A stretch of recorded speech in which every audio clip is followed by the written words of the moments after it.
नमस्कार, ताज न्यूज के prime bulletin में स्वागत है आपका। मैं हूं मीनू सिंह और आइए खबरों की शुरुआत करेंगे सुर्खियों के साथ।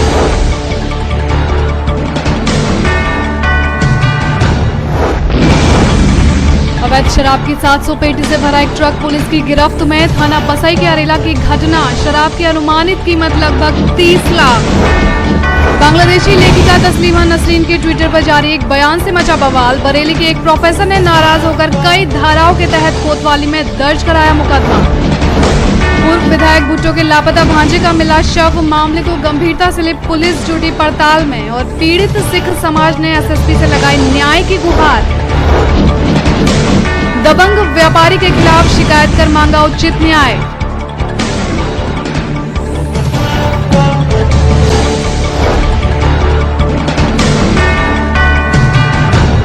और अब खबरें विस्तार से। आगरा के थाना एतमाद-दौला के चौगान गांव के जंगल में लापता हुए बसपा विधायक के भांजे इमरान का शव मिला था। आपको बता दें कि 2 दिन पहले मृतक इमरान बैंक से पैसे लेकर निकला था। मौके पर पहुंचे पुलिस के आला अधिकारियों ने इस गुत्थी को सुलझा लिया है। इस वारदात के पीछे बड़े भाई के साले का हाथ है। इसके साथ ही इस हत्यारोपी से 10 लाख रुपए भी बरामद किए गए हैं। थाना एतमादपुर के घड़ी चौहान में इमरान का शव मिलने के चंद घंटों बाद ही पुलिस ने इस मामले का खुलासा करते हुए इस हत्याकांड में शामिल एक अभियुक्त को गिरफ्तार कर लिया है। एसएसपी शलभ माथुर ने बताया कि हत्या अभियुक्त मृतक को पहले से ही जानता था और पैसों के लालच में उसने अपने साथी के साथ मिलकर इमरान को लूट कर मारने की योजना बना डाली। हत्यारों ने इमरान को वाटर वर्क्स पर बुलाया और जहां से फैक्ट्री जाने के लिए उसकी गाड़ी में सवार हो गए। छलीसर पर हत्यारों ने इमरान को दबोच लिया और छुरे से गला रेत कर उसकी हत्या कर दी और दोनों अभियुक्त वहां से रकम लेकर वापस आ गए। खुद पर शक न हो इसके लिए ये लोग मृतक के परिजनों के साथ उसकी तलाश करने का नाटक भी करते रहे, पर पुलिस की तफ्तीश में ये लोग पकड़े गए। पुलिस ने पकड़े गए अभियुक्त से 10 लाख रुपए बरामद किए हैं। ये एक डेड बॉडी यहाँ रिकवर हुई थी। थाना एतमादपुर पड़ता है, वहाँ कुबेरपुर करके जगह है जो कि यमुना एक्सप्रेस वे से निकट में है। वहाँ पर एक डेड बॉडी मिली थी। डेड बॉडी का पूरा गला कटा हुआ था और डेड बॉडी की शिनाख्त की गई।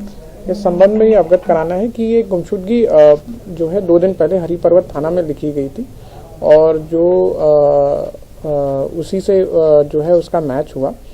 लूट के इरादे से हत्या किया। 2 लोग शामिल हैं, एक को गिरफ्तार कर लिया गया। बाकी जो रकम है वो बाकी जो एक वांछित अभी है उसके अंदर, उसके यहाँ पे टीम गठित कर दी गई है और होपफुली उसको भी जल्दी गिरफ्तार करके जो शेष रकम है उसको बरामद कर लिया जाए। हत्याकांड में शामिल दूसरा अभियुक्त अभी फरार है, जिसे पकड़ने के लिए पुलिस ने कई टीम गठित की है। अब देखना ये होगा कि पुलिस दूसरे अभियुक्त को कब तक गिरफ्तार कर पाती है। 2 दिन पूर्व गायब हुए इमरान का शव गली चौगान रमी में मिलने के चंद घंटों बाद ही पुलिस ने इस पूरे हत्याकांड का खुलासा करते हुए एक हत्याभियुक्त को गिरफ्तार किया है, जिसके कब्जे से लूट की रकम में से 10 लाख रुपए पुलिस ने बरामद भी कर लिए हैं और दूसरे अपराधियों को गिरफ्तार करने के लिए टीमें गठित कर दी गई हैं। कैमरा पर्सन बालूती मिश्रा के साथ साजिद, ताज न्यूज, आगरा। बांग्लादेश की विवादित लेखिका तस्लीमा नसरीन के द्वारा ट्विटर पर जारी एक बयान पर बरेलवी उल्मा ने कड़ी नाराजगी जाहिर करते हुए बरेली कोतवाली में लेखिका के खिलाफ मुकदमा दर्ज करा दिया है। ये मुकदमा बरेली के दरगाह आला हजरत के टीटीएस की बैठक में फैसला लेकर सज्जादा नसरीन मौलाना सुभान रजा खां सुबहानी मियाँ के बेटे हसन रजा खां उर्फ नूरी मियाँ ने कोतवाली में तहरीर दी। इसके आधार पर लेखिका तस्लीमा नसरीन पर पुलिस ने धारा 295 AIPC किसी धर्म का अपमान करना और 66A IT एक्ट किसी सूचना को कंप्यूटर से तोड़ मरोड़ कर बदल कर प्रस्तुत करने के तहत मामला दर्ज कराया है। आम आदमी पार्टी के प्रमुख अरविंद केजरीवाल और IMC यानी इत्तेदाए मिल्लत काउंसिलिंग प्रमुख मौलाना तौरीक रजा खान की मुलाकात पर उठे बवाल पर 6 नवंबर को तस्लीमा ने ट्विटर पर जारी बयान में कहा था कि महिला स्वतंत्रता के विरोधी तथा लोगों के सिर काटने पर इनाम घोषित करने वाले एक मुस्लिम कट्टरपंथी से भारत के एक राजनेता ने समर्थन की अपील की है। लेखिका तस्लीमा नसरीन द्वारा ट्विटर पर जारी एक बयान पर बरेलवी उलेमा ने कड़ी नाराजगी जाहिर की है। हजरत हसन रजा खां उर्फ नूरी मियाँ की ओर से लेखिका के खिलाफ बरेली की शहर कोतवाली में मुकदमा दर्ज कराया गया है। नूरी मियाँ ने लेखिका को गिरफ्तार करने की मांग भी उठाई। उलमा है जो जिनका हम लोग सम्मान करते हैं, यहाँ से जो फतवे पूरी दुनिया में जारी होते हैं उनके खिलाफ जो है ये अपराधी कह रही है, तो ये बिल्कुल गलत है।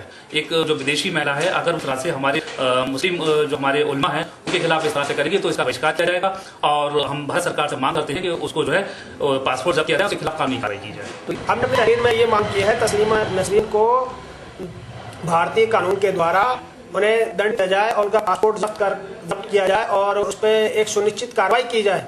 तहरीर के आधार पर बांग्लादेश की विवादित लेखिका तस्लीमा नसरीन पर धारा 295A IPC यानी किसी धर्म का अपमान करना, 66A IT एक्ट यानी किसी सूचना को कंप्यूटर के जरिए तोड़ मरोड़ कर या बदल कर प्रस्तुत करना, इसके तहत मामला दर्ज किया गया। सर्दी का मौसम शुरू होते ही शहर में अवैध शराब से जुड़े कारोबारी एक बार फिर सक्रिय हो गए हैं।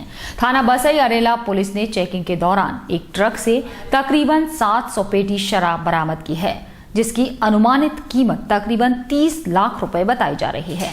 पुलिस ने मौके से 3 लोगों को भी गिरफ्तार किया है।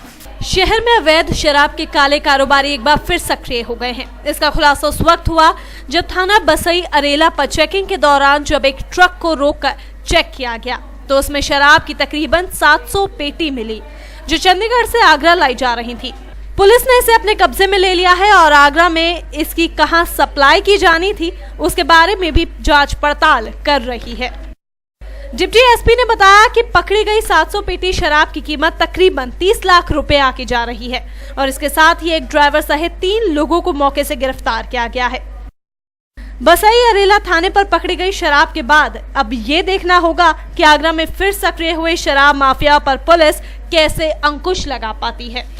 आगरा के थाना सदर के मधुनगर में बीते दिनों हुई हत्या के चश्मदीद को हत्यारोपी द्वारा दी जा रही धमकियों के संदर्भ में सुरक्षा की गुहार लगाने के लिए चश्मदीद कलेक्ट्रेट स्थित वरिष्ठ पुलिस अधीक्षक कार्यालय पहुंचा, जहां उसने सुरक्षा की गुहार लगाते हुए आरोपियों की गिरफ्तारी की मांग की। बीते दिनों थाना सदर के मधुनगर में कुछ दबंगों द्वारा युवक को गोली मारी गई थी। इस पूरी घटना के चश्मदीद गवाह द्वारा थाना सदर में इस संदर्भ में मुकदमा दर्ज कराकर हमलावरों की शिनाख्त की गई, जिस पर पुलिस ने आरोपियों की धरपकड़ के लिए प्रयास शुरू किए थे। वरिष्ठ पुलिस अधीक्षक कार्यालय पर पहुंचे युवक ने बताया कि वो इस घटना का चश्मदीद गवाह है, इसलिए आरोपी उसे लगातार धमका रहा है और जान से मारने की धमकी भी दे रहा है। वो यहां अपनी जान की रक्षा की गुहार लगाने और आरोपियों की जल्द गिरफ्तारी की मांग को लेकर आया है। नवंबर को क्या नाम है रात में 8 बजे करीब उसमें गोली मार दी कुछ लोगों ने, जिनको मैं वाईपीएस जानता हूँ और मेरे सामने ये घटना हुई थी। ठीक है। उसमें 6 तारीख को हमने FIR दर्ज कराना, उसके बाद उस मैटर में मैं गवाह हूँ। गवाह होने के कारण ये लोग जो जिसमें 4-5 जने हैं जो मेरे को आए दिन धमकी दे रहे हैं जान से मारने की। स्थानीय पुलिस साहब से शिकायत की इसकी? नहीं, उसमें नहीं की है। मैं आज यहाँ पर SSP साहब के पास आया हूँ एप्लीकेशन लेकर के। कोई गिरफ्तारी नहीं हो पा रही है? गिरफ्तारी अभी तक 1 महीने से ऊपर रखा, कोई गिरफ्तारी नहीं है। आगरा के थाना शाहगंज क्षेत्र के GIC ओल्ड हॉस्टल ग्राउंड पर शव मिलने से सनसनी फैल गई। मौके पर पहुंची पुलिस ने शव को कब्जे में लेकर जांच शुरू कर दी। मृतक की पहचान सोरों कटरा निवासी लाला के रूप में हुई, जो एक निजी अस्पताल में कार्यरत था। थाना शाहगंज के GIC ओल्ड हॉस्टल ग्राउंड में शव मिलने की सूचना के बाद पूरे क्षेत्र में सनसनी फैल गई, जिसे देखने के लिए लोगों की भीड़ इकट्ठी हो गई। जैसे ही पुलिस को इसकी सूचना मिली, थाना शाहगंज पुलिस के साथ क्षेत्राधिकारी लोहा मंडी प्रभाकर चौधरी भी मौके पर पहुंच गए। मौके पर डॉग स्क्वाड की टीम को बुलाकर जाँच की गयी। पुलिस ने शव को पोस्टमार्टम के लिए भेज दिया है। ये थाना शाहगंज क्षेत्र में लाला नाम का एक युवक है, उम्र करीब 45 साल के आसपास है। उसकी डेड बॉडी मिली है। प्रथम दृष्टया देखने पर यह लग रहा है कि मर्डर का मामला है, सिर कूचकर हत्या की गई है और पहचान हो चुकी है। यहाँ पे परिजन भी मौजूद हैं। बाकी फील्ड यूनिट वगैरह की टीम बुलाई गई है। सर्च किया जा रहा है, जो भी सबूत मिलते हैं इन्वेस्टिगेशन उसके आधार पर किया जाएगा और जल्दी मामले का खुलासा किया जाएगा। मौके पर पहुंचे मृतक के परिजनों ने मृतक की शिनाख्त सोरो कटरा निवासी लाला के रूप में की है, जो एक निजी अस्पताल में कार्यरत था, जिसकी किसी से कोई भी दुश्मनी नहीं थी। इसका कैसे सूचना मिली थी, तुम्हें क्या करता था? दो लड़के काम पे से आए शाम को 7 बजे 7:30 बजे के टाइम पे 7:30 बजे घर पे आ गए थे। साइकिल रख के कह लगे मैं धर्मशाला जा रहा हूँ। मैं धर्मशाला क्या करो, खाना पीना खाओ पर आराम ठंड पानी मत जा मैं तुम। नहीं बेटा मैं हवाल आ रहा हूँ, बस इतने क्या कमन कर आए 7 बजे। फिर से लौट के पहुँचे नहीं है। क्या करता था? नर्सिंग होम में काम करते थे प्राइवेट में। क्या लगता है किसी ने हत्या की है? अब क्या बताते बाबू जी, अब देख लेते तो फिर हम भैया ने जब मार रहे तो बाबू मार डालते हम तो फिर। लगता क्या है? अब आप ही जानो साहब, जब हत्या ही दिख रही तो सरासर दिख रही, फूटा रखा है उसका सब कचू। मृतक का शव देखकर लगता है कि उसकी हत्या पत्थर से कुचलकर की गई है। थाना शाहगंज के जीआईसी ग्राउंड पर एक युवक का रक्त रंजित शव मिलने से पूरे क्षेत्र में सनसनी फैल गई। मौके पर पहुंची पुलिस ने शव को पोस्टमार्टम के लिए भेज दिया है। वहीं युवक के परिजनों ने हत्या की आशंका जताई है। अब देखना होगा पुलिस इस मामले को कब तक सुलझा पाती है। कैमरा पर्सन बालोत्री मिश्रा के साथ साजिद, ताज न्यूज़, आगरा। मारपीट के पीड़ित सिख समाज ने एसएसपी से लगाई है मदद की गुहार। समाज के लोगों ने कप्तान से मिलकर सत्ताधारी व्यापारी की दबंगई की शिकायत की है। उन्होंने एसएसपी आगरा से न्याय दिलवाने के लिए अपील की। वरिष्ठ पुलिस अधीक्षक कार्यालय पर मौजूद ये लोग सपा नेताओं की शिकायत लेकर आए हैं। इनका आरोप है कि सत्ता पक्ष के लोगों द्वारा उनके साथ मारपीट की गई है। पीड़ित पक्ष ने जब थाने की शरण ली तो वहां भी उनकी सुनवाई नहीं हुई। अब उन्होंने एसएसपी से न्याय की गुहार लगाई है। बंटी ग्रोवर और सोनू ग्रोवर ने कुछ पैसे लेने सन प्रभात गुप्ता दे कोलो, तो वो लोग प्रभात गुप्ता ने उन्होंने अपने घर सद्या सी, तो वो लोग पैसे लेने गए तो उन्होंने दरवाजा बंद ताला बंद करके पूरे लेबर ने और उन्होंने सारे ने मारा। पगड़ी लाती, पगड़ी पैर नाल कुछ लिया, केसा नू खिंचा, केस कट्टन की कोशिश की गई, बहुत मारपीट की थी। कुछ बच्चे गए पर लोग गए पर उन्होंने बचा के उन्होंने कट के ले आए। यहाँ कार्रवाई एक तरफा हुई है। जो डकैती का इनके ऊपर जो लगाया है ये नहीं लगना चाहिए, तो इस बंटी ग्रोवर के परिवार की तरफ से भी सुनवाई होनी चाहिए। दरअसल दूसरा पक्ष सपा का पदाधिकारी है, जिसके चलते ये पुलिस पर भी एक तरफा कार्यवाही का आरोप लगा रहे हैं। सिख समाज की पीड़ा है कि दबंगों ने धार्मिक भावनाओं को भी आहत किया है, जिससे समूचे सिख समाज में भारी आक्रोश है। उन्होंने एसएसपी से न्याय दिलवाने की अपील की है। सर्दी का मौसम शुरू होते ही चोरों की कारगुजारियां भी तेज होने लगी हैं। बीती रात चोरों ने थाना लोहामंडी के बलका बस्ती में एक घर को निशाना बनाकर वहां से लाखों का माल पार कर दिया। मौके पर पहुंची पुलिस ने मामले की जांच शुरू कर दी है।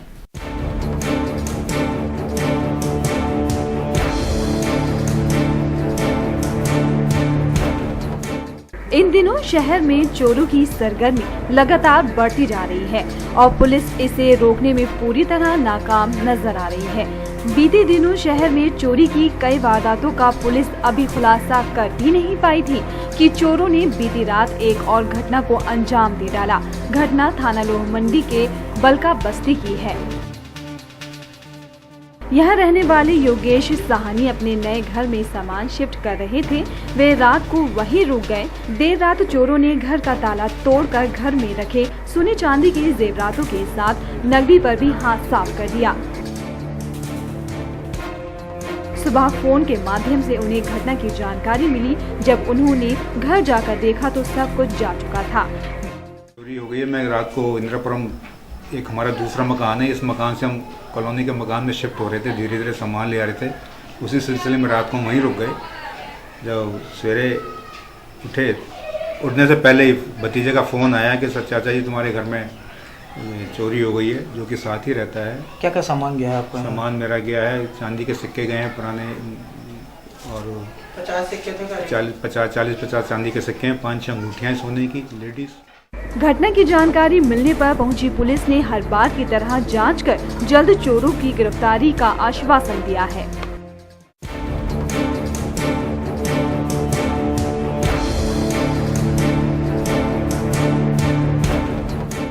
आगरा में 15 दिसंबर को होने वाली पुलिस भर्ती परीक्षा के लिए प्रशासन ने रूपरेखा तैयार की है। प्रशासनिक अधिकारियों की मौजूदगी में इसे अंतिम रूप दिया गया। डीएम जुहैर बिन सगीर ने बताया कि नकल की रोकथाम के लिए सचल दस्ते बनाए गए हैं, जबकि पकड़े जाने वाले अभ्यर्थियों के साथ कानूनी कार्रवाई की जाएगी। उत्तर प्रदेश पुलिस की 15 दिसंबर को होने वाली परीक्षा के लिए प्रशासनिक अधिकारी ने रूपरेखा बनाई है। कमिश्नर की अध्यक्षता में संपन्न हुई बैठक में जिलाधिकारी सहित अन्य अफसरान भी मौजूद रहे, जिनके साथ इस अहम कार्यक्रम को संपादित करने के विषय पर चर्चा की गई। बैठक के दौरान अधिकारियों से भी सुझाव मांगे गए। इस दौरान डीएम ने बताया कि नकल की भी रोकथाम को खासी सतर्कता बरती जाएगी। 15 दिसंबर को एक पुलिस भर्ती आगरा जिले में हो रही है। ये पूरे प्रदेश में भर्ती है उसी दिन, और उसी दिन आगरा जिले में भी है। आगरा जिले में 154 सेंटर बनाए गए हैं जिसमें ये पुलिस भर्ती के इम्तिहान होंगे, ये इम्तिहान 11 बजे से लेकर 1 बजे तक होगा, 2 घंटे रिटन एग्जाम होगा और इसमें जो परीक्षार्थियों की संख्या है वो है 76,597। इसमें 10,200 महिला परीक्षार्थियां भी हैं, बालिकाएं हैं और इसमें जो फ्लाइंग स्क्वाड होगा, जो उड़न दस्ते होंगे जो नकल को चेक करेंगे, वो मजिस्ट्रेट और सीओ रैंक के अधिकारी होंगे। गौरतलब है कि इस परीक्षा में 76,544 अभ्यर्थी हिस्सा ले रहे हैं, जिनमें 10,200 महिलाएं भी शामिल हैं। इतनी बड़ी संख्या में परीक्षार्थियों की उपस्थिति के लिए जरूरी इंतजाम करने के लिए प्रशासन ने पूरी ताकत झोंक दी है, जिनमें 154 सेंटर्स पर पुख्ता व्यवस्थाएं की जा रही हैं। अखिलेश सरकार की महत्वाकांक्षी बेरोजगारी भत्ता योजना भी घोटाले का शिकार हो चुकी है। जिले भर के कई दर्जन बेरोजगारों ने फर्जी डॉक्यूमेंट्स के आधार पर भत्ता ले लिया। अब जांच के बाद फर्जीवाड़े पर कार्रवाई की बात कही जा रही है।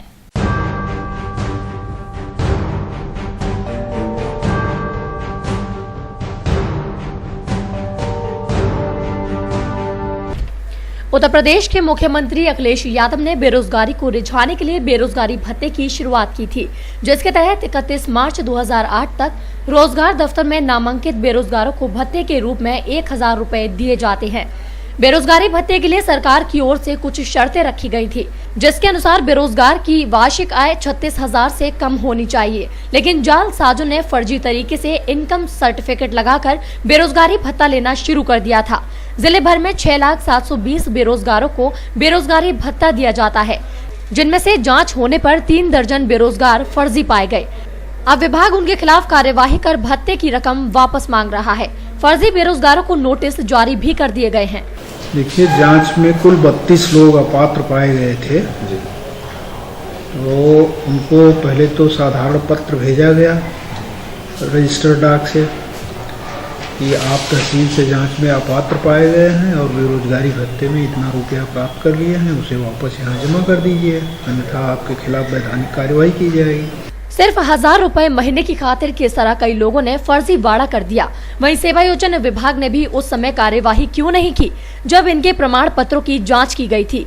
आखिरकार जांच होने के बावजूद किस तरह फर्जी आय प्रमाण पत्र से बेरोजगार भत्ता लेने लगे, ये सवाल सेवायोजन कार्यालय के अधिकारियों की मंशा पर सवालिया निशान लगाते हैं। हो सकता है कि अभी कुछ लोग ही इस फर्जीवाड़े में धरे गए हों और न जाने कितने बेरोजगार इस तरह भत्ता ले रहे हैं।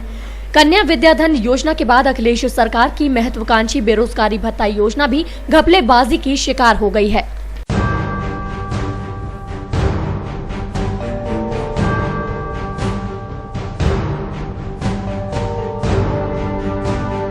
एरो रडार के लिए प्रशासन ने आगरा में जमीन चिन्हित कर ली है। आगरा में स्थापित होने वाली ये देश की पहली अति आधुनिक रडार होगी, जिसे फतेहाबाद रोड पर लगाया जाएगा। प्रशासन के मुताबिक ये आगरा के लिए बड़े गौरव की बात होगी। जी, ये आगरा जनपद में एक बहुत ही महत्वाकांक्षी योजना है, जिसमें 119 एकड़ जमीन, अगर एग्जैक्ट बोलें तो 118.77 एकड़ जमीन एयरफोर्स को दी गई है एयरफोर्स राडार स्थापित करने के लिए। और ये अपने आप में एक पहला राडार होगा पूरे देश में। और इसकी जो इतना मॉडर्न है, इतना आधुनिक राडार पूरे देश में अभी तक स्थापित नहीं हुआ है, ऐसा बताया गया। ये आगरा जनपद के लिए एक बड़ी गौरव की बात है कि देश में पहला ऐसा आधुनिक राडार हमारे यहाँ स्थापित होने जा रहा है। खबरों का सिलसिला लगातार चल रहा है, लेकिन फिलहाल रुक रहे हैं एक छोटा सा ब्रेक लेने के लिए।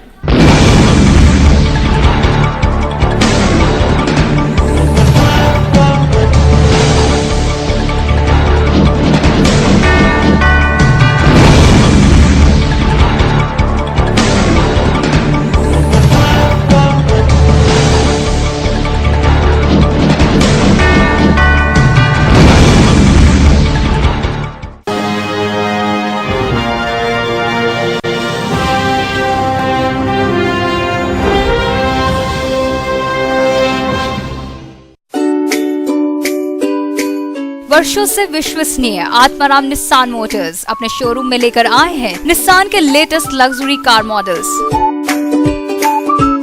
इतना ही नहीं, यहाँ आपको मिलेगी आपके कार के लिए वर्ल्ड क्लास सर्विसेज भी। आखिरकार आत्माराम की कार वर्कशॉप आधुनिक सुविधाओं से लैस जो है। So feel the difference and visit our showroom. Atmaram Nissan, a division of Atmaram Motors Private Limited, plot number 6602/2, Artoni near Shastripuram Flyover, NH2 Agra. And you can mail us to atmaramnissan.co.in. Call 0562264017, 8057906100.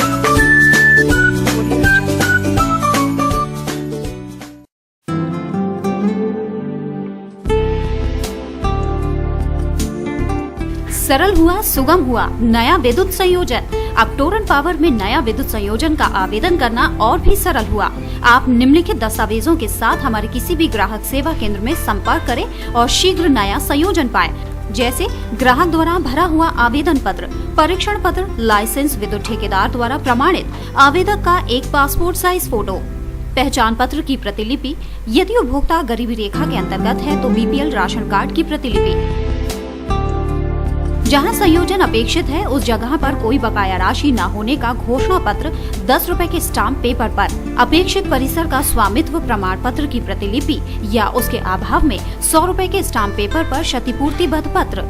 यदि आवेदक उस परिसर का स्वामित्व नहीं है तो स्वामित्व प्रमाण पत्र के साथ मालिक द्वारा प्रमाणित अनापत्ति प्रमाण पत्र।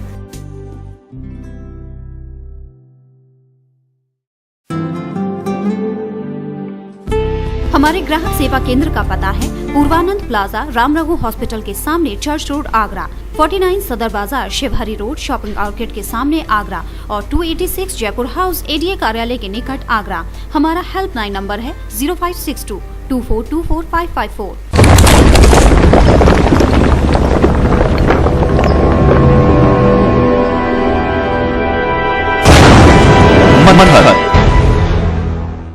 Gayatri Development presents Manhar Green Shire. Specifications: lush green park, green environment, spacious house with car park inside, wide road inside the campus, 24-hour water supply, according Vastu. Contact at 5th floor, Raman Tower, Sanjay Place, Agra. Contact number 9219696623. Dot number 0562400437. विदरिया Ram ji गजक वाले आगरा ताजगंज की प्रसिद्ध शुद्ध घी से निर्मित व मेवा से भरपूर चीनी की स्वादिष्ट गजक। हमारे उत्पाद कुरेमा गुड़ की गजक, स्पेशल चीनी की गजक, स्पेशल गुड़ की गजक, मूंगफली की चिक्की, स्पेशल रबड़ी। संपर्क करें विदरिया राम जी गजक वाले, गल्ला मंडी के पास, ताजगंज, आगरा। तो खुदरा बुकिंग के लिए संपर्क करें 9368683276 और 9412264038।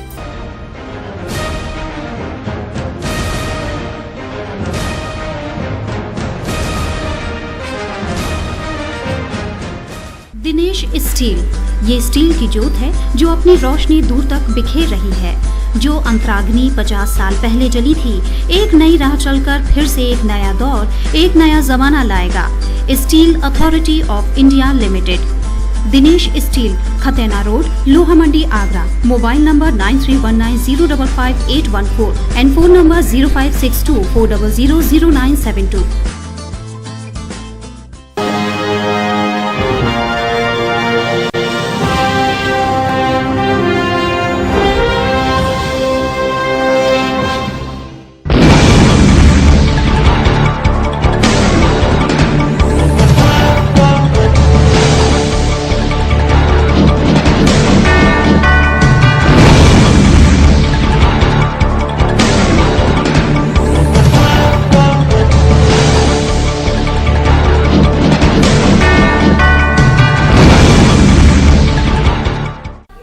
और ब्रेक के बाद अगली खबर, शहर की गरिमा के अनुरूप होगा फरवरी माह में होने वाला ताज महोत्सव।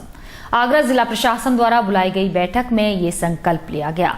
इस मीटिंग में सरकारी विभागों के अलावा अन्य संस्थाओं के लोग भी मौजूद रहे, जिनसे आयोजन को सफल बनाने के लिए अपील की गई।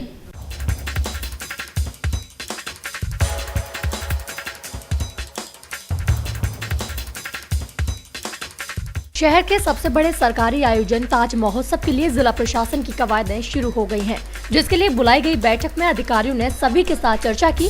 आयोजन के प्रारूप से लेकर स्वरूप तक सभी मसलों पर विभागीय लोगों ने सलाह मशवरा किया। जिला प्रशासन की मंशा है कि इस बार का आयोजन पहले से भी ज्यादा भव्य हो। डीएम जुहैर बिन सगीर के मुताबिक आगरा को ख्याति के अनुरूप मनाए जाने का मन बनाया गया है। आगरा में प्रत्येक वर्ष होता है और इस बार हम लोग उसको और अच्छे तरीके से हम लोगों ने प्रण लिया है कि उसको अच्छा बनाएंगे। और ये 18 फरवरी से लेकर 27 फरवरी 2014 के बीच में होगा, आयोजित किया जाएगा। और इसमें जो इस बार प्रमुख फोकस डाला जा रहा है कि वो जो उसकी गरिमा है ताज महोत्सव की, वो दुगनी हो, चौगनी हो, और कैसे हम विदेशी पर्यटकों को और विदेशी सैलानियों को भी इसमें जोड़ें, और एक जो इंटरनेशनल कैरेक्टर है इस शहर का उसको हम लोग बरकरार रखें, ताकि जो विभिन्न देशों से लोग आते हैं वो भी हमारे ताज महोत्सव में शामिल हों। गौरतलब है कि पिछले कई वर्षों से ताज महोत्सव की परंपरा निरंतर चली आ रही है। शहर के अधिकारियों के भरोसे जो 18 से 27 फरवरी तक चलता है। इस कार्यक्रम में जहां देश भर से आए शिल्पी और लोक कलाकार अपने अपने प्रोज से संस्कृति पेश करते हैं, तो वहीं देशी विदेशी पर्यटक भी वहां जाने का मोह नहीं छोड़ पाते। इस मीटिंग के जरिए अफसरों ने ये तय किया कि फंड की कमी को आड़े नहीं आने देंगे। उन्होंने अन्य संस्थाओं से भी आगे आने की अपील की है।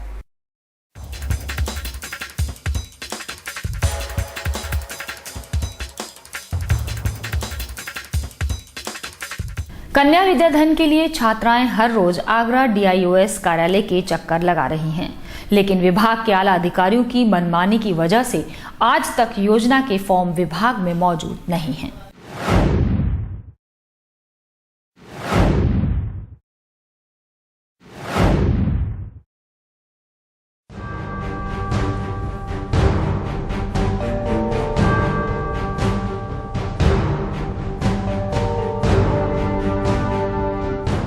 अखिलेश सरकार की महत्वाकांक्षी कन्या विद्याधन योजना छात्राओं के लिए मुसीबत बन गई है। छात्राएं कन्या विद्याधन के लिए शिक्षा भवन के चक्कर लगा रही हैं, लेकिन उन्हें योजना के फॉर्म तक नहीं मिल पा रहे। बाजार से मिलने वाले शिक्षा के फॉर्म्स को शिक्षा विभाग स्वीकृति नहीं दे रहा है, जिसकी वजह से छात्राओं को परेशानी उठानी पड़ रही है। सिर्फ इतना ही नहीं, अभी तक ये भी तय नहीं हुआ है कि कन्या विद्याधन योजना के तहत छात्राओं को कितने रुपए की धनराशि मिलेगी। इस बार आए शासनादेश में 20,000 रुपए दिए जाने की बात कही गई है। वहीं यूपी के मुख्यमंत्री रैलियों के जरिए 30,000 रुपए देने की बात कह रहे हैं। फॉर्म अवेलेबल नहीं है यहाँ पे, कह रहे हैं कि फॉर्म नहीं चलेगा। कहाँ से बोल रहा है, कहाँ फॉर्म मिलेगा? ये है ना परीक्षा भवन यहाँ पे। अच्छा, तो आपको यहाँ DIOS कार्यालय में फॉर्म उपलब्ध नहीं है क्या? नहीं है यहाँ पे। आप लोगों को मुसीबत का सामना करना जी बिल्कुल करना पड़ रहा है। वहाँ जाओ फिर वहाँ से वहाँ पता नहीं कहाँ। ये फॉर्म कितने का खरीद के लाया था? सबसे पहले जो है गवर्नमेंट को अपना कॉन्सेप्ट क्लियर करना चाहिए, और ये सारी बातें अगर कॉन्सेप्ट क्लियर होने के बाद ये सारी बातें उनके जो अधीनस्थ अधिकारी हैं उनके उसके सामने क्लियर कॉन्सेप्ट हो गया आएगा, तो वो भी सही जवाब कन्या को दे सकेंगे, लड़कियों को दे सकेंगे। क्योंकि वो दर भटक रही है, उन्हें ये नहीं मालूम है कि कितना मिलना है और कहाँ से मिलना है। ये दोनों चीज़ें हैं।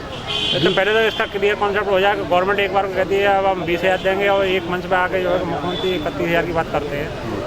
कॉन्सेप्ट को क्लियर होना चाहिए। अधिकारियों की मनमानी की वजह से दूर दराज के क्षेत्रों से छात्राओं को फॉर्म जमा करने के लिए शिक्षा भवन के चक्कर लगाने पड़ रहे हैं। शिक्षा भवन में जिले भर के सभी ब्लॉकों की छात्राओं के फॉर्म जमा किए जा रहे हैं, जिसकी वजह से जिला मुख्यालय से 100 किलोमीटर दूर जैतपुर जैसे ब्लॉकों की छात्राएं भी भटक रही हैं। अगर विभाग के आला अधिकारी चाहते तो इन फॉर्म्स को ब्लॉक या तहसील मुख्यालय पर भी जमा कराया जा सकता था, लेकिन अधिकारियों को छात्राओं की परेशानी से क्या लेना देना। इन्हीं अधिकारी की वजह से एक निश्चित दुकान पर फॉर्म खुलेआम बेचे जा रहे हैं। मनमानी कीमत पर बिकने वाले इन फॉर्म्स में विभागीय बाबुओं का भी कमीशन हो सकता है।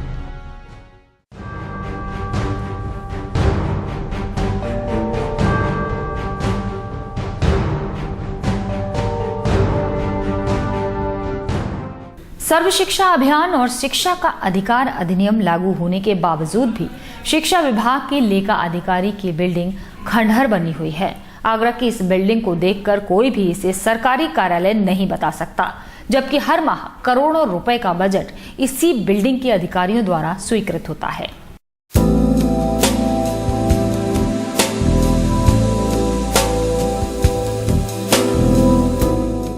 ये सरकारी इमारत कोई खंडर नहीं है, ये बेसिक शिक्षा का लेखा विभाग है, जहां से हर महीने जिले भर के प्राथमिक शिक्षकों का वेतन भत्ता रिलीज किया जाता है। सिर्फ इतना ही नहीं, इसी जर्जर इमारत में बैठने वाले अधिकारी मिड डे मील और सर्व शिक्षा अभियान जैसे कार्यक्रमों के लिए करोड़ों रुपए का हस्तांतरण करते हैं। लेकिन इसे विभाग के आला अधिकारियों की मनमानी कहें या बेबसी कि वर्षों पुरानी इस इमारत को आज तक जीर्णोद्धार तक नहीं कराया गया है, जिसकी वजह से संकट के साए में कर्मचारी काम करने को मजबूर है। वहीं इस विभाग को शिफ्ट करने के लिए नई बिल्डिंग का उद्घाटन बीते महीनों बेसिक शिक्षा मंत्री राम गोविंद चौधरी कर चुके हैं। उसमें लेखा अधिकारी कार्यालय के भी मतलब कक्ष निर्धारित हैं और लेखा अधिकारी महोदय ने आकर के उन कक्षों में अपना ताला भी डाला हुआ है, जो कि ताला मतलब नहीं डालना चाहिए था। और लेखा अधिकारी कार्यालय में वो एक मतलब स्वयं सक्षम अधिकारी हैं, क्लास 2 ऑफिसर हैं और वो अपने कार्यालय के स्वयं अध्यक्ष हैं। और यहाँ तक कि उनके विरुद्ध कोई भी कार्रवाई उस कार्यालय के किसी कर्मचारी पर की जाती है, लेखा अधिकारी के माध्यम से की जाती है। बिल्डिंग बनी हुई है, उनका लेटर आया था, हम शिफ्ट होना चाहते हैं, हमारी तरफ से जवाब चला गया कि आप कभी भी शिफ्ट हो जाएं। इस बिल्डिंग को शिफ्ट करने के विषय में जब ताज न्यूज ने बीएसए से जानना चाहा तो उनका कहना था कि लेखा अधिकारी नई बिल्डिंग में शिफ्ट होने की बात कई बार कर चुके हैं, लेकिन वो कब शिफ्ट होंगे हम नहीं बता सकते। यानी 2 अधिकारियों की खींचतान की वजह से जहां नई बिल्डिंग अधिकारियों के आने का इंतजार कर रही है, वहीं पुरानी जर्जर बिल्डिंग में कर्मचारी काम करने को मजबूर है। बिल्डिंग की हालत इतनी खस्ता है कि ये कभी भी गिरकर कर्मचारियों को मौत के मुंह में ढकेल सकती है। सिर्फ इतना ही नहीं, बिल्डिंग में रखे कई वर्ष पुराने महत्वपूर्ण कागजात भी नष्ट हो सकते हैं। बिल्डिंग में न खिड़की है और न ही फाइलों को सुरक्षित रखने के लिए जगह है। अब देखना ये होगा कि इस जर्जर बिल्डिंग से कर्मचारियों को कब तक निजात मिलती है।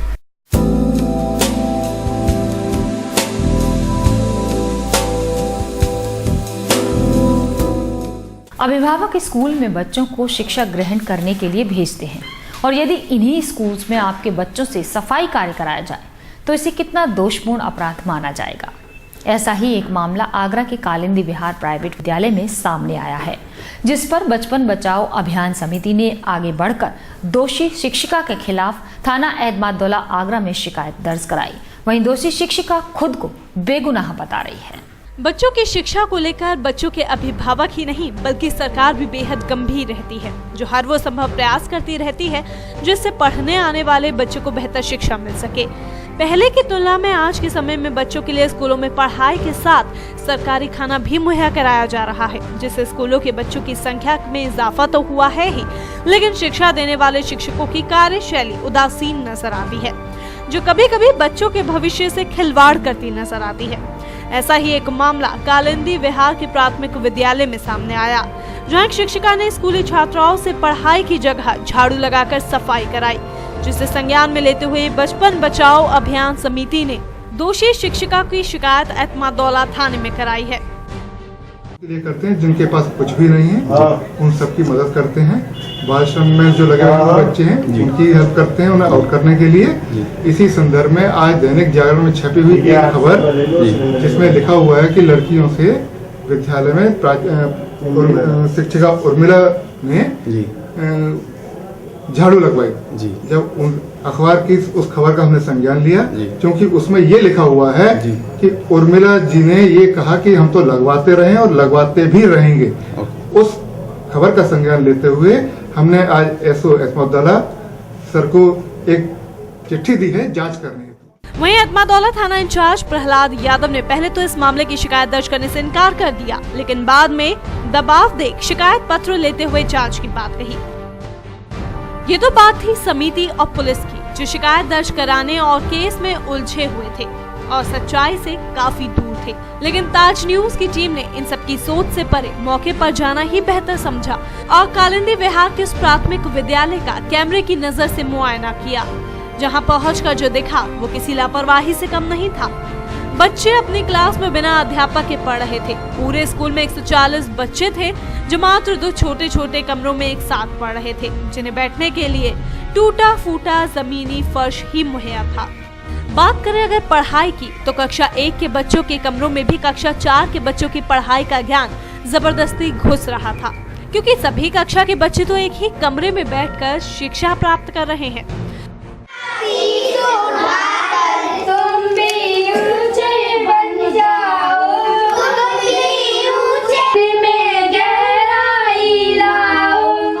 बावजूद इसके इन मासूम बच्चों को अपने टीचर से कोई शिकायत नहीं है और वो अपने टीचर की तारीफ करते नहीं थकते। इन बच्चों से झाड़ू लगाने या सफाई कराने के बारे में पूछा तो इन मासूम बच्चों ने किस तरह अपनी टीचर का बचाव किया, आप खुद ही सुनिए। तो आंटी परेशान हो जाती हैं तो हम कर लेते हैं, मैम भी कर देती हैं। मैडम आपसे कहती होंगी कि बेटा सफाई कर लो। नहीं, हम अपने आप कर लेते हैं, कभी मैम भी कर देती हैं। अच्छा, मैडम भी कर देती हो और तुम भी कर लेते हो। हाँ। तो कैसे करते हो तुम? हम झाड़ू से करते हो। हम लोग स्कूल से घर से आ रहे थे स्कूल में, तो आंटी के घर पे मैडम ने बोलाया कि झाड़ू आज जल्दी आई नहीं है। मैं सर हम उनके घर पे गए तो पता चला उनकी तबीयत खराब थी। सर कही थी थोड़ी देर बाद आएंगे। तो सर इस तरह मैडम ने कहा कि तो सफाई का काम कर। तो सर मैडम क्लास के अंदर झाड़ू लगा रही थी। तो सर हमने देख के सर हमें ये तो देखा नहीं जाएगा ना, हमारी टीचर है। तो सर हमने उनके हाथ में से लेकर हम लोग झाड़ू लगा रहे थे। इन बच्चों ने तो अपने शिष्य होने का फर्ज पूरी तरह से निभाया और अपनी टीचर के खिलाफ कुछ भी नहीं बोला, ना ही कुछ सुना। लेकिन असली हकीकत स्कूल के पड़ोसियों ने बताई। बच्चों को रोने की कोशिश की, पर यहाँ पे सफाई कर्मचारी नहीं दिया है BSc साहब ने। कितने टाइम से नहीं हुआ है? 10-12 साल से नहीं हुआ है। बच्चे अपने आप करते हैं, अपने आप लीप पोती करते हैं, चौका भी लगाते हैं। टीचर्स देखती हैं? टीचर भी खुद कराती हैं, वो भी गोर घट्टा करा के सफाई कराती हैं। सब काम बच्चों से कराती हैं। यहाँ पे ये है मैडम करा देती हैं, कुछ बच्चे करते हैं तो मदद एक दूसरे की मदद से हो जाती है। पर यहाँ सफाई कर्मचारी कोई भी नहीं आता, ना कोई ऐसी व्यवस्था है यहाँ कि जो बच्चे सही ढंग से पढ़ सकें या वो कर सकें। जैसे चल रहा है ऐसे ही डग्गे मारी से, मतलब कोई ऐसी नई व्यवस्था की गई है बच्चों के लिए जिससे अच्छी शिक्षा एकदम अच्छी तरह रह सकें। और अब सुनिए इस शिक्षिका का बयान जिस पर बच्चों से स्कूल में सफाई कराने का आरोप है।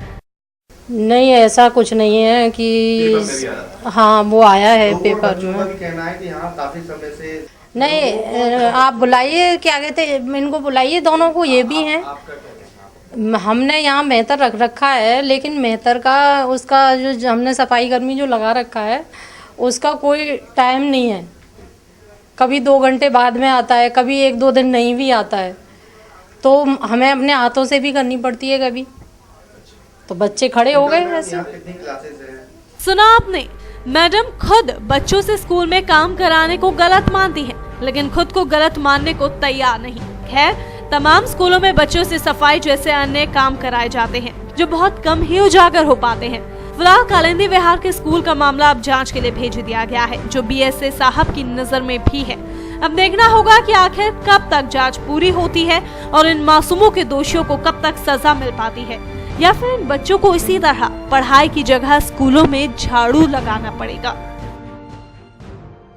26 नवंबर को सभी RTOs और DM साहिब की बैठक में जिन मुद्दों पर चर्चा हुई थी उन्हें गत दिनों में ही पूर्ण किया जा रहा है, जिनमें से एक आगरा शहर में ज्यादातर जाम लगने की वजह अवैध ऑटो थे, जिनको RTO विभाग अभियान चलाकर पकड़ रहा है और उनके परमिट निरस्त भी कर रहा है। अभी तक 25 ऑटो के अवैध परमिट निरस्त किए जा चुके हैं। आगरा संभागीय परिवहन विभाग जल्द से जल्द आगरा शहर को जाम से निजात दिलाना चाहता है, जिसकी शुरुआत भी हो चुकी है। 26 नवंबर की बैठक के बाद RTO के अभियान की सबसे पहली भीड़ चढ़ी वो ऑटो जिन पर वैध परमिट नहीं थे और वो गलत जगह अपना ऑटो चला रहे थे, जिन पर तुरंत कार्यवाही करते हुए 25 ऑटो के परमिट निरस्त कर दिए गए। ऑटो और पूर्व में परमिट प्राप्ति के लिए लगाए गए 2999 आवेदनों को भी निरस्त कर दिया गया है। सवारी गाड़ियां हैं और अपने परमिट की शर्तों का उल्लंघन करके वो एक जगह से दूसरी जगह दगामारी करती रहती हैं, सवारियां ढोती हैं या छोटे बच्चों से गाड़ियां लोग चलवाते हैं जिनकी उम्र कम होती है, जिनको वैध लाइसेंस नहीं दिए जा सकते हैं। ऐसे 25 ऑटो रिक्शा के परमिटों को निरस्त कर दिया गया है और उनको ब्लैक लिस्टेड किया जा रहा है, उनको मार्ग पर चलने से रोक दिया जाएगा। एक तो आगरा में सड़कें बहुत सक्रिय हैं, उस पर लोगों ने स्वयं अतिक्रमण कर रखा है और उस पर भी अतिक्रमण अवैध वाहनों के जाम लग जाने से हो जाता है, जो धीरे धीरे बड़ी समस्या बनता जा रहा है, जिसे RTO विभाग आगरा धीरे धीरे समाप्त करने की शुरुआत कर चुका है।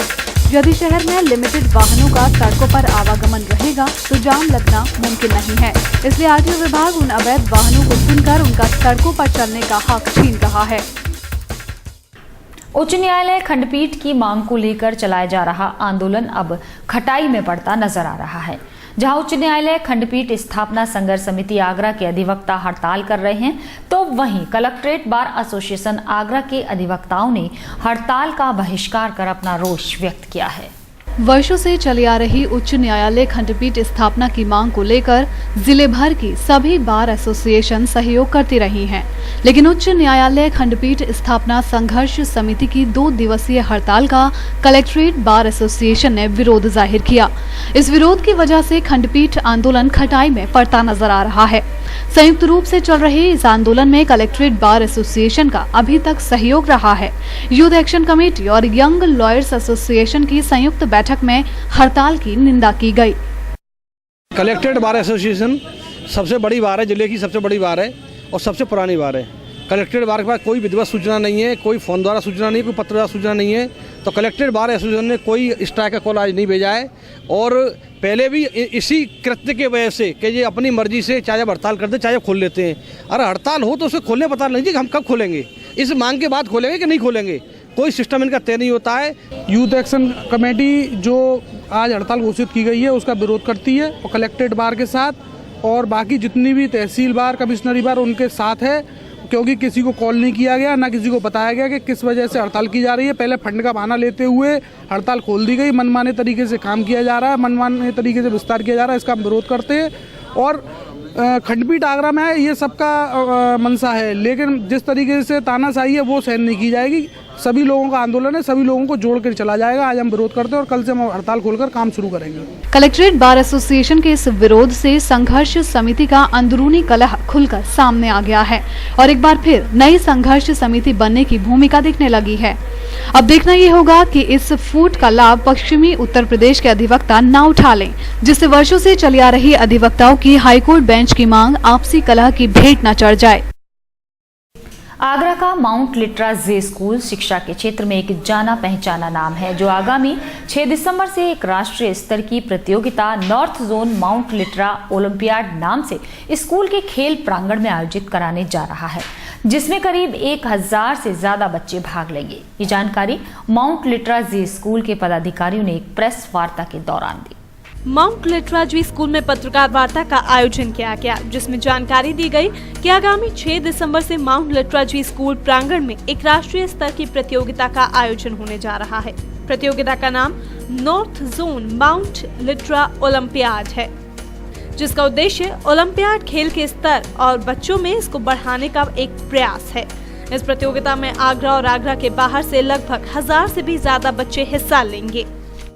बेसिकली हम जो हमारे स्कूल में बच्चे पढ़ते हैं, हम उनको एक प्लेटफॉर्म देना चाहते हैं। सो चाहे वो क्रिएटिविटी हो, चाहे वो कल्चरल प्रोग्राम्स हो या स्पोर्ट्स हो या लिटरेरी एंगल हो, हम हमारा जो ओलंपियाड रहता है वो हर एक इन सारी चीज़ों का मिश्रण है। सो बच्चों को जब अलग अलग जगह पे हर एक टाइप का प्लेटफॉर्म मिलता है तो उनका पोटेंशियल भी हमें पता चलता है कि वो बच्चा किस चीज़ में टैलेंटेड है। जो स्पेलेथॉन रखा है उसमें हमने बाकी स्कूल्स के बच्चों को इनवाइट किया है, जिससे कि वो हमारे इनके इंटर माउंट लिट्रा जो कॉम्पिटिशन्स हैं उनको विटनेस कर सकें और उनको भी एक प्लेटफॉर्म मिले कि माउंट लिट्रा जी स्कूल्स हैं क्या और कैसे हम अपनी एक्टिविटीज़ कंडक्ट करते हैं। और बहुत बेहतरीन प्राइजेस हैं उनके लिए, 20,000 तक उनको स्कॉलरशिप्स भी मिलेंगे और बहुत अच्छा अपॉर्चुनिटी है उनसे माउंट लिट्रा से। बच्चे को इतने दिनों से, जब से दिवाली हुई है उसके बाद से पता चला है कि ओलंपियाड उनके स्कूल में हो रहा है, तो जब से बच्चे इतने ज़्यादा एक्साइटेड हैं कि वो तो मतलब पढ़ाई छोड़ के बिल्कुल ओलंपियाड की तैयारी में लगे हुए हैं। लेकिन खैर उनकी पढ़ाई को हम नज़रअंदाज नहीं कर रहे। उसके बाद हमने एक्स्ट्रा एक्टिविटीज़ रखने के लिए एक्स्ट्रा क्लासेस भी रखी स्कूल में, बच्चों को देर तक रुकवा के उनकी पूरी तैयारी करवाई है। और जितने भी स्कूल से बच्चे यहाँ पार्टिसिपेशन देके 40 बच्चे 30 बच्चे से कम तो किसी भी स्कूल में नहीं है, पूरे 22 स्कूल जो आ रहे हैं। तो इसीलिए हमारा मतलब जो हमने सोचा था उससे कई ज़्यादा बच्चे आ रहे हैं, 400 से ऊपर बच्चे पहुँच रहे हैं। कार्यक्रम की शुरुआत मार्च पास्ट से की जाएगी, जो कि स्कूल के कप्तान और चारों हाउसेस के कप्तान द्वारा कराई जाएगी। इस प्रतियोगिता में बच्चों को cricket, basketball, ring football, badminton, table tennis, carrom, chess, athletics जैसे खेल कराए जाएंगे। माउंट लिट्रा ओलंपियाड एक राष्ट्रीय स्तर की प्रतियोगिता है, जिसमें सभी माउंट लिट्रा जी स्कूल के बच्चे हिस्सा लेंगे। सभी खेलों से गुजरते हुए आगरा में नॉर्थ जोन का फाइनल खेल खेला जाएगा। कौन कहता है कि आसमां में सुराख नहीं हो सकता, एक पत्थर तो तबीयत से उछालो यारो। यानी कि जब इरादे बुलंद हों तो मंजिलें आसान हो ही जाती हैं। इसी सोच के साथ गाजियाबाद के विकलांग जगत सिंह ने कार से 1 लाख किलोमीटर की यात्रा करने की ठानी है। विकलांगता को दरकिनार कर चौधरी अब तक 7 राज्यों में 30,000 किलोमीटर की यात्रा तय कर चुके हैं।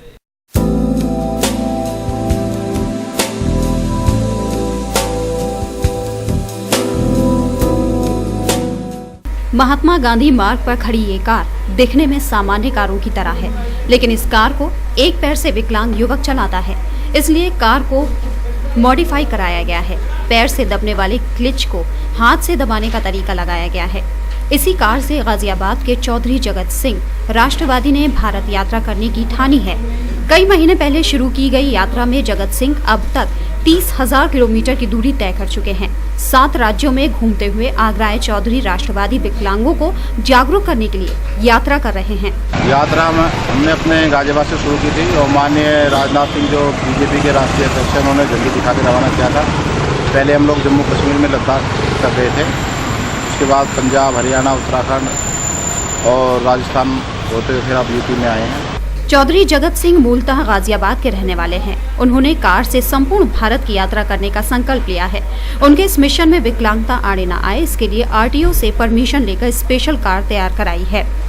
आगरा जगत सिंह ने ताज न्यूज को बताया कि उन्होंने विकलांग साथियों को जागरूक करने के लिए इस यात्रा की शुरुआत की है और उन्हें 1 लाख किलोमीटर की यात्रा करनी है। तभी कहा गया है कि मुश्किलें दिल के इरादे आजमाती हैं, स्वप्न के पर्दे निगाहों से हटाती हैं।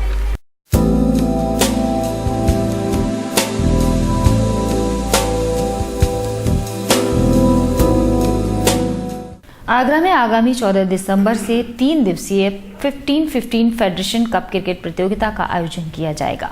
आगरा के क्लब स्पोर्ट्स स्टेडियम में आयोजित होने वाले इस मैच में 8 राज्यों की टीमें हिस्सा लेंगी। ये जानकारी प्रेस वार्ता के दौरान प्रांतीय महासचिव वीपी सिंह ने दी। असल में पिछले दिनों आगरा में जो नेशनल चैंपियनशिप का आयोजन किया गया था, उसमें जिन टीमों ने क्वार्टर फाइनल क्वालिफाई किया है वो लगभग 8 टीमें हैं, तो उनके बीच में फेडरेशन कप का आयोजन आगरा में किया जा रहा है। यहाँ फेडरेशन कप होने जा रहा है 14 से 17 दिसंबर तक। उसमें देश की प्रमुख 8 टीमें भाग ले रही हैं, जिन्होंने क्वार्टर फाइनल यहाँ विन किया था, क्वार्टर फाइनल तक आए थे और विजेता, उपविजेता और 3rd प्लेस पर। क्रिकेट का आयोजन का मुख्य उद्देश्य यह है कि क्रिकेट को और आकर्षक बनाया जाए। सरंजन संवर्धन संवेदन संस्थान समानांतर के तत्वावधान में कविवर सुरेंद्र वर्मा की काव्य कृति गीत सरिता और दोहा दर्पण का विमोचन आगरा संजय प्लेस स्थित यूथ हॉस्टल सभागार में संपन्न हुआ, जिसमें आमंत्रित साहित्यकारों का सम्मान किया गया।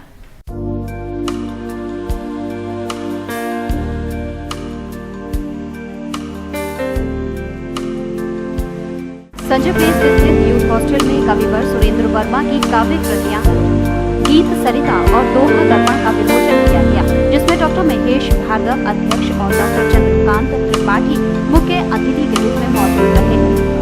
समानांतर के अध्यक्ष डॉक्टर शशि गोयल ने सभी आमंत्रित साहित्यकारों का स्वागत किया व साथ ही सुशील सरित ने दोहा दर्पण एवं अमी आधार निडर ने गीत सरिता पर समीक्षात्मक प्रतिक्रिया व्यक्त की। ये दोनों किताबें काव्य में हैं। एक है गीत सरिता, जिसमें गीत हैं, गीत समाज की विसंगतियों को देखते हुए नारी के उत्पीड़न के ऊपर, राजनीति के ऊपर जैसा समाज में देखा है उसी को प्रदर्शित किया गया है। और दोहा दर्पण जो है वो भी कबीर की शैली में, कि जिस कबीर ने जहाँ जो पकड़ा समाज में कहाँ गलत हो रहा है, उसी तरीके से ये 351 दोहे इस दोहा दर्पण में, और हर दोहा समाज के लिए एक दर्पण है।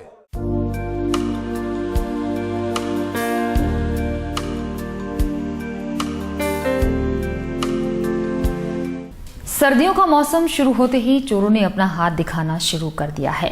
पहले से ही पुलिस को चुनौतियां देते आ रहे चोरों ने बीती रात आगरा के मदिया कटरा स्थित एक जनरल स्टोर की दुकान पर हजारों की नकदी और माल पर हाथ साफ कर पुलिस को एक और चुनौती दे दी। मामला थाना हरिपर्वत के मदिया कटरा का है, जहां हरिबाबू की जनरल स्टोर की थोक की दुकान है। दुकान मालिक ने बताया कि चोरों ने दुकान के पीछे बनी दीवार को रात में काटकर दुकान में रखे करीब 20 से 22 हजार रुपए की नकदी और बिस्किट के कार्टून के साथ पान मसाले के कार्टून भी उड़ा ले गए। दीवार तोड़ के मेरी दुकान में सामान निकाल के ले गए।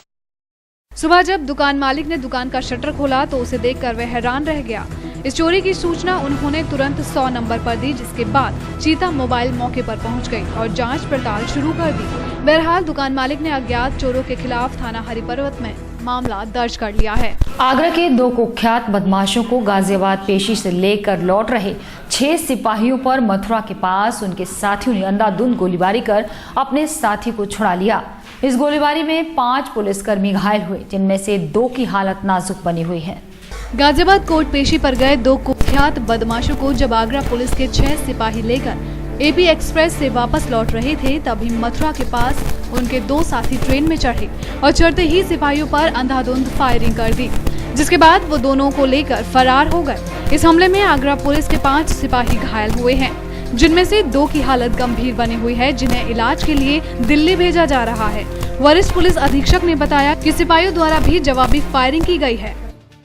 जो अभी तक जानकारी मिली है, ये 2 मुलजिम हैं जिनको पेश करा के गाजियाबाद से वापस ट्रेन में लेके आ रहे थे एपी एक्सप्रेस के अंदर, और यहाँ मथुरा के पास में फरार के पास में कुछ बदमाश चढ़े हैं और उन्होंने अंधाधुंध फायरिंग इनके ऊपर की। यहाँ से भी क्रॉस फायर हुआ और उसके अंदर जो है 5 सिपाहियों को टोटल इंजरी हुई है, और जो है वो हथकड़ी समेत जो है बदमाश को लेकर चले गए हैं और बाकी उनका ट्रीटमेंट के लिए यहाँ लेके आए हैं और बाकी जो कार्रवाई इसमें की जा रही है।